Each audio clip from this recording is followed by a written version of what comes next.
Isang magandang katangian ng lingkod ng Diyos ay ang pagiging matapat, mahinahon at may pagpipigil sa sarili. Ito ay ilan lamang sa bunga ng banal na espiritu na nakatira sa puso ng isang taong mananampalataya. Kaya naman, halina at sumabay sa panalangin upang tayo ay magkaroon nito. 2 Thessalonica chapter 3 verse 3. Ngunit tapat ang Panginoon na magpapatibay sa inyo at sa inyong pag-iingat sa masama. Banal na Espiritu, hayaan mo maging kalugod-lugod sa iyo ang mga salita ng aking bibig at ang mga laman ng aking puso. Ayokong malungkot ka sa pamamagitan ng pamumuhay sa paraang hindi karapat-dapat sa pagkatawag mo sa aking buhay. Sa halip, nais kong mabuhay ng may disiplina at may pag-aalala sa buhay sapagkat alam kong nagbibigay karangalan ito sa iyo. Kaya't kapag natutokso akong sumuko sa galit, pagmamakasarili at pagmamataas, tulungan mo akong isaalang-alang ang iba na mas mahusay kaysa sa aking sarili. At payagan mo akong gawin ito ng may kababaang loob at biyaya. Isinusuko ko sa iyo ang kapamahalaan ng aking buhay. Sa pangalan ni Jesus. Amen. O Diyos, ginawa mong maayos ang lahat ng bagay sa tamang oras. Walang mahirap para sa iyo. Tapat ka sa iyong mga pangako, ngunit madalas nakakalimutan ko ito at pinanghihinaan ako ng loob kapag ang aking mga sitwasyon ay tila hindi nagbabago. Sa mga sandaling iyon, madaling kalimutan na hindi ka patapos sa paggawa. Sa pamamagitan ng iyong banal na espiritu, mangyaring baguhin mo ang aking pag-iisip at pag-uugali. Kapag nagsisimula akong mapagod, tulungan mo akong alalahanin na ikaw ay kasama ko. Ikaw ay tapat at binigyan mo ako ng lahat ng kailangan ko upang mabuhay na puno ng pananampalataya ngayon. Sa pangalan ni Jesus, Amen. Banal na Espiritu, tulungan mo akong bigyang pansin ang mga paraan na tinawag mo sa aking pangalan at inilalapit ako sa iyo.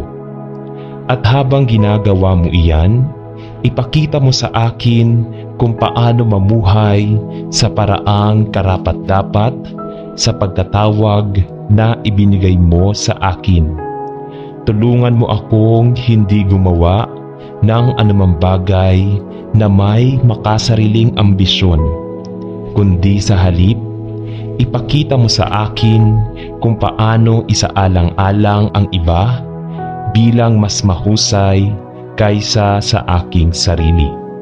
Sa halip na maghangad na agad iwasto ang mga maling nakikita ko sa ibang tao, hayaan mo muna akong dalhin ang aking mga alalahanin sa iyo at payagan kang gabayan ang aking tugon. Hayaan mong ang mga pakikipag-usap ko sa iba ay mapuno ng kahinahunan at paggalang upang wala sa aking buhay ang makagambala sa mga tao na makita ka sa pamamagitan ko. Sa pangalan ni Jesus, Amen.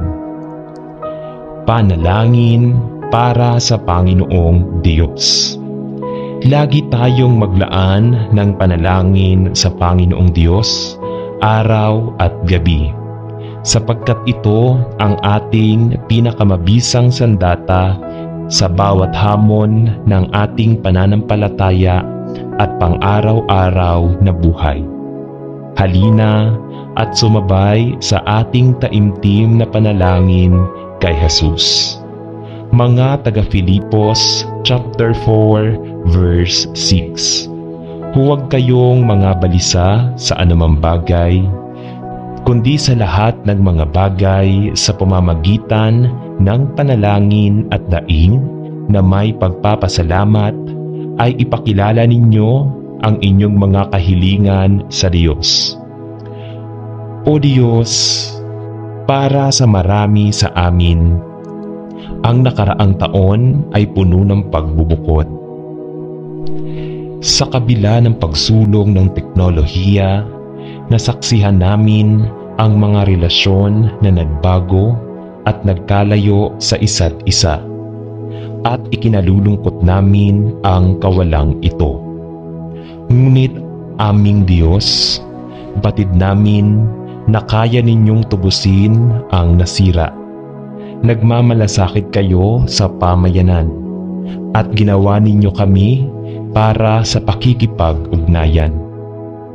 At ibinigay ninyo sa amin ang inyong banal na espiritu na nakakaintindi sa mga pinagdadaanan namin at nananalangin para sa aming kapakanan.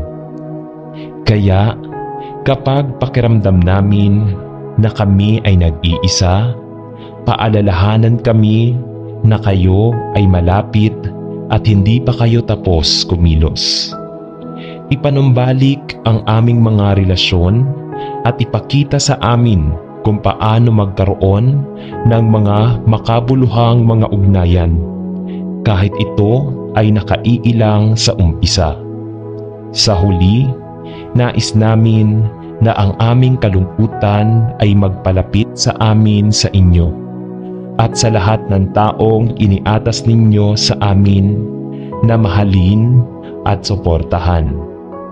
Kaya't kunin ninyo ang aming pagkabukod at kawalan ng ugnayan, ang aming pagkabalisa at ang aming takot, at baliktarin ito sa isang magandang bagay na magpapalapit sa mundo sa inyo at sa isa't isa. Sa ngalan ni Jesus, Amen. Diyos Ama, minsan kapag tinitingnan ko ang mundo sa paligid ko, ako ay nababalot ng pagkabalisa at nagsisimulang umikot ang aking mga iniisip. O Diyos, tulungan ninyo ako. Kailangan ko na baguhin ninyo ang aking isipan. Ang inyong kaisipay hindi namin kaisipan, at ang inyong kaparaanan ay mas mabuti kaysa sa akin. Nagbibigay kayo ng pag-asa sa mga walang pag-asa at kalakasan sa nanghihina. Kayo po lamang ang may kakayanang baguhin ang aking isipan at paalalahanan ako ng aking layunin sa buhay. Kaya ngayon, tulungan ninyo akong gapiin ang bawat isipan habang ibinibigay sa inyo ang aking mga alalahanin. Ipaalala ninyo sa akin na kasama ko kayo at magpatuloy kayo sa pagtuturo at pagpapatnubay sa akin. Payuhan ninyo ako habang ako'y nagbubulay sa inyong banal na salita. At tulungan po ninyo akong ipamuhay ang inyong mga katotohanan. Bigyan po ninyo ako ng kalakasan na aking kailangan upang gawin kung ano ang tama. At tulungan ninyo akong unahin kayo higit pa sa lahat palagi. Sa ngalan ni Jesus, Amen. Sa ngalan ng Ama at ng Anak at ng Espiritu Santo. Amen.